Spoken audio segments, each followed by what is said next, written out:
day, everyone. I am Miss Rochelle Borja, your subject teacher in science. I am going to teach you General Biology 1 for this semester. Today, we are going to learn new things and it's gonna be fun. So, come and let's enjoy learning.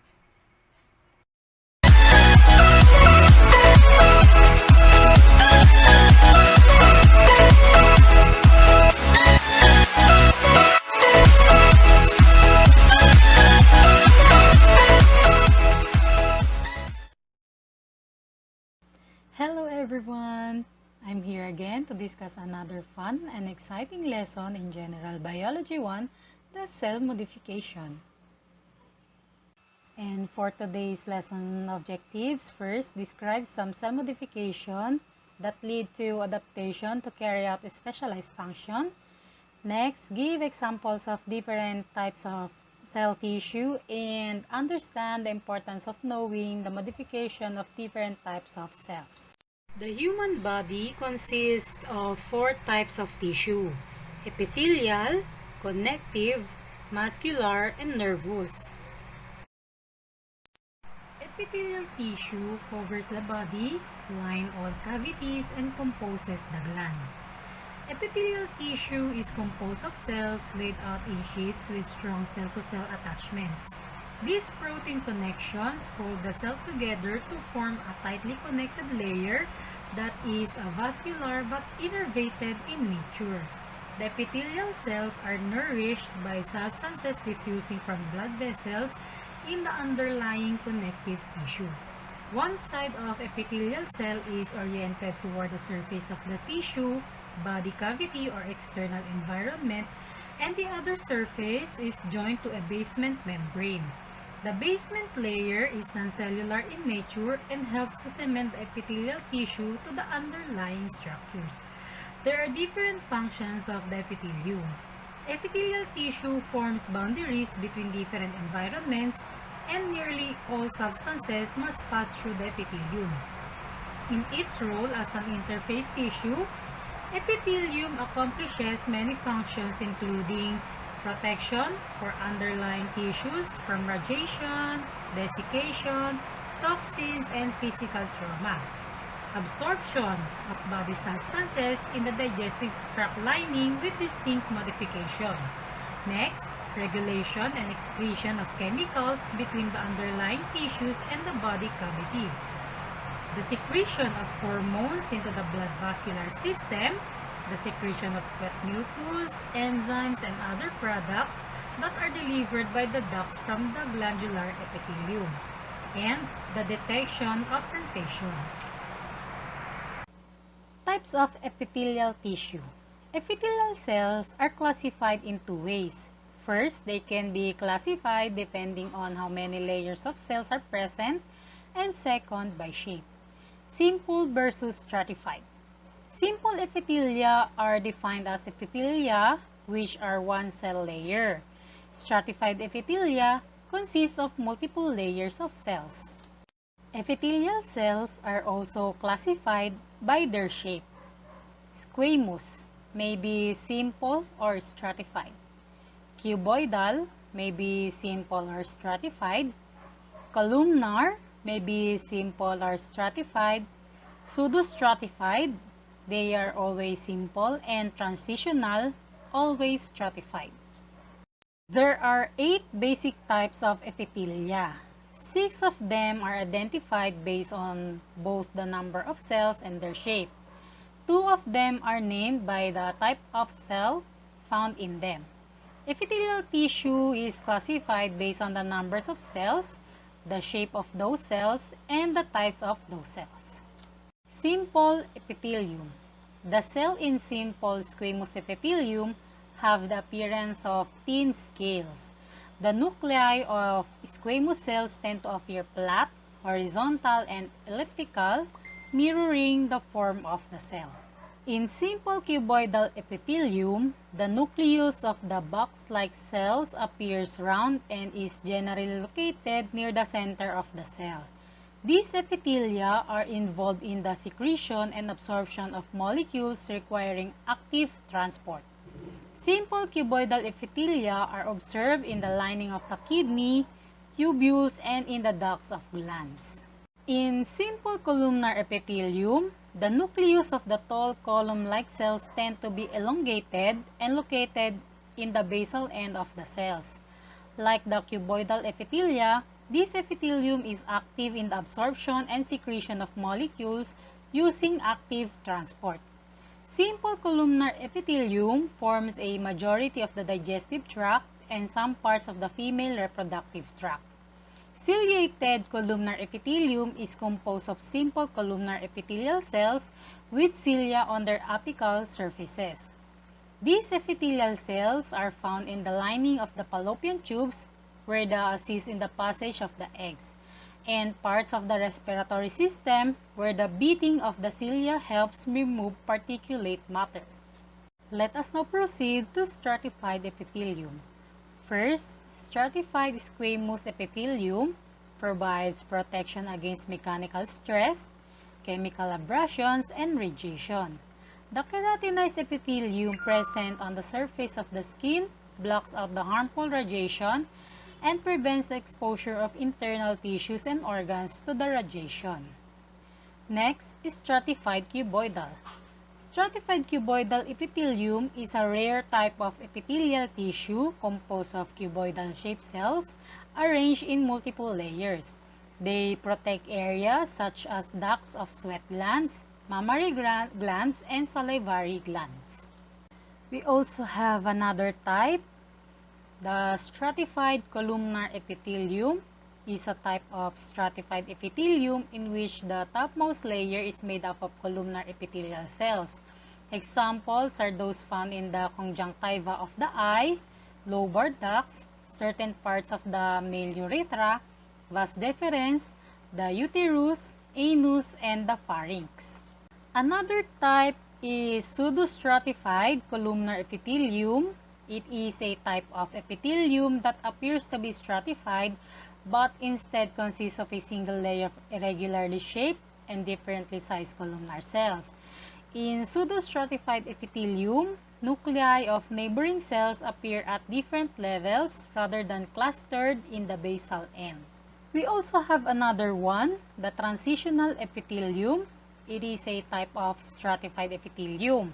This tissue consists of multiple layers of epithelial cells which can contract and expand in order to adapt the degree of distension needed.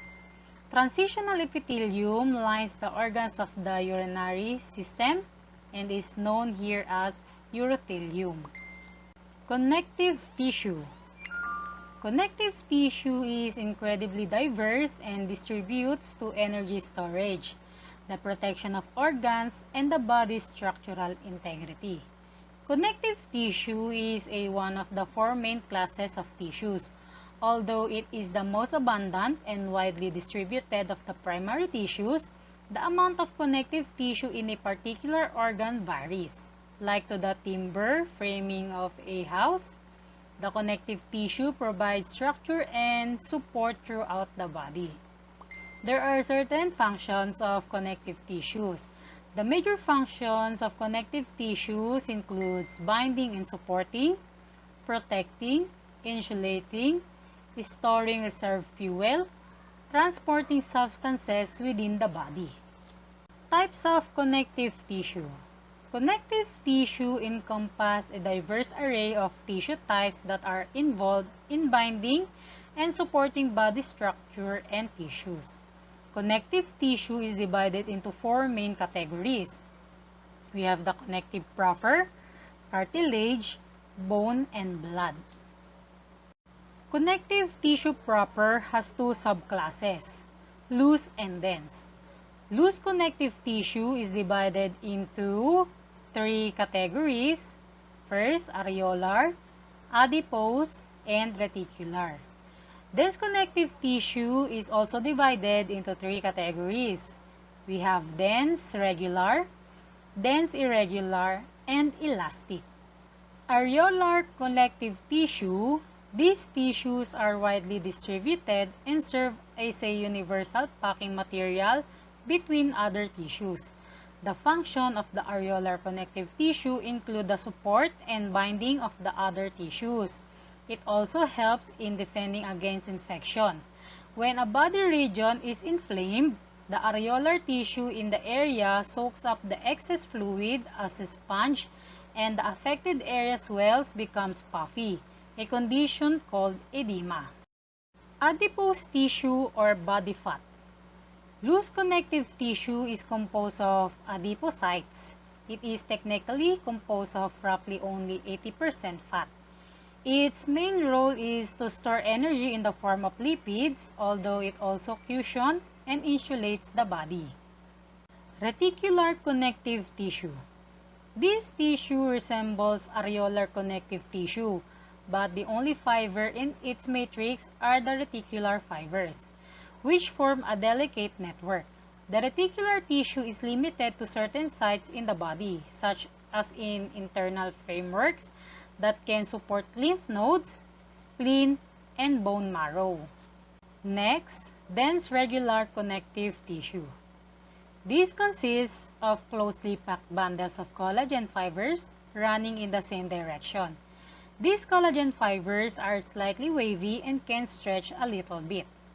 With a tensile strength of collagen, this tissue forms tendons, aponeurosis, and ligaments. This tissue forms the fascia, which is the fibrous membrane that wraps around the muscles, blood vessels, and nerves. Dense irregular tissue. This has the same structural elements as dense regular tissue, but the bundles of collagen fibers are much thicker and arranged irregularly. This tissue is found in areas where tension is exerted from many different directions. It is part of the skin, dermis area, and in the joint capsules of the limbs. Elastic connective tissue. The main fibers that form this tissue are elastic in nature. These fibers allow the tissues to recoil after stretching. This is especially seen in the arterial blood vessels and walls of the bronchial tubes. We are done with the connective proper. Let us now proceed to another type of connective tissue, the cartilage. Cartilage is a flexible connective tissue found in many areas in bodies of humans and other animals, including the joints between bones, the rib cage, and the ear, the nose, the elbow, the knee, the ankle, the bronchial tubes, and the invertebral disc. Cartilage is classified in three types. We have elastic cartilage, hyaline cartilage, and fibrocartilage, which differ in the relative amounts of these three main components. Elastic cartilage, this is similar to hyaline cartilage but is more elastic in nature. Its function is to maintain the shape of the structure while allowing flexibility. It is found in the external ear, known as the auricle, and in the epiglottis. Hyaline cartilage, this is the most abundant of all cartilage in the body. Its matrix appears transparent or glassy when viewed under a microscope. It provides strong support while providing pads for shock absorption. It is a major part of the embryonic skeleton, the costal cartilages of the ribs, and the cartilage of the nose, trachea, and larynx. Fibrocartilage. This is a blend of hyaline cartilage and dense regular connective tissue because it is compressible and resistant tension as well. Fibrocartilage is found where strong support and ability to withstand heavy pressure are required. It is found in the intervertebral disc of the bony vertebrae and knee meniscus. We are done with the cartilage. Let's go on with another type of connective tissue, the bone. Bone tissue is also called the osseous tissue. The osseous tissue is relatively hard and lightweight in nature. It has relatively high compressive strength, but poor tensile strength and very low shear stress strength. The hard outer layer of the bone is composed of compact bone tissue, so-called due to its minimal gaps and spaces. Filling the interior of the bone is the trabecular bone tissue, which is composed of a network of rods and plate-like elements that make the overall organ lighter and allow room for blood vessels and marrow. And for the last type of connective tissue, the blood. Blood considered a specialized form of connective tissue. Blood is a bodily fluid in animals that delivers necessary substances such as nutrients and oxygen to the cells and transport metabolic waste products away from those same cells. It is an atypical connective tissue since it does not bind, connect, or network with any body cells. It is made up of blood cells and is surrounded by a non-living fluid called plasma. Another type of tissue is muscle tissue. Muscle is a soft tissue that is highly specialized for the production of tension, which result in the generation of force. Muscle cells or myocytes make up the muscle tissue, and the controlled production of tension in these cells can generate significant force. There are three types of muscle tissue. We have skeletal muscle tissue, cardiac muscle tissue, and smooth muscle tissue. Skeletal muscle. Skeletal muscle mainly attaches to the skeletal system via tendons to maintain posture and control movement. For example, contraction of the bicep muscles attached to the scapula and radius will raise the forearms. Some skeletal muscles can attach directly to other muscles or the skin, as seen in the face where numerous muscles control facial expression. Skeletal muscle is under voluntary control, although this can be subconscious, for example, when maintaining posture or balance. Morphologically, skeletal myocytes are elongated and tubular and appearance striated with multiple peripheral nuclei. Cardiac muscle tissue.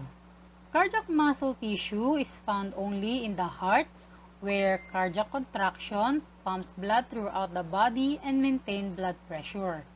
Cardiac muscle can be further differentiated from skeletal muscle by the presence of intercalculated discs, which control the synchronized contraction of cardiac tissues. Cardiac myocytes are shorter than skeletal equivalents and contain only one or two centrally located nuclei. Smooth muscle tissue. Smooth muscle tissue is found associated with numerous other organs and tissue systems such as the digestive system or respiratory system. It plays an important role in the regulation of flow in such tissues, for example, aiding the movement of food through the digestive system via peristalsis. Smooth muscle is non-striated. Although it contains the same myofilaments, they are just organized differently and involuntarily. Smooth muscle myocytes are spindle-shaped with a single centrally located nucleus. And for the last type of body tissue, we have the nervous tissue. It is the main component of the nervous system, which includes the brain, spinal cord, and nerves. Nervous tissue is one of four major classes of tissues. It is specialized tissue found in the central nervous system and the peripheral nervous system. It consists of neurons and supporting cells called neuroglia. The major parts of neuron are dendrites, axon, myelin sheath, nucleus, and axon terminals. The nervous system is responsible for the body control and the communication among its parts. Let us discuss the different parts of the neuron. First, we have dendrites. Dendrites are responsible for responding to stimuli. They receive incoming signals toward the cell body. Most neurons have multiple dendrites, which extend outward from the cell body and are specialized to receive chemical signals from the axon termini of other neurons. Dendrites convert these signals into small electric impulses and transmit them inward in the direction of the cell body. Next, axons. Axons are responsible for transmitting impulses over long distances from cell body. Axon is a long, slender projection of a nerve cell or neuron. In vertebrates, the typical conducts electrical impulses known as action potentials away from the nerve cell body. The function of the axon is to transmit information to different neurons, muscles, and glands. Next, myelin. Myelin is an insulating layer or sheath that forms around nerves, including those in the brain and spinal cord. It is made up of protein and fatty substances. This myelin sheath allows electrical impulses to transmit quickly and efficiently along the nerve cells. The nucleus of a neuron is an oval-shaped membrane-bound structure found in the soma or body of the neuron. It contains the nucleolus and chromosomes, necessary for the coded production of proteins within the cell. And finally, we have the axon terminals. Axon terminals are also known as the synaptic buttons. They are small swelling that found at the terminal ends of the axon. They are typically the sites where synapses with other neurons are found, and neurotransmitters are stored there to communicate with other neurons via these synapses.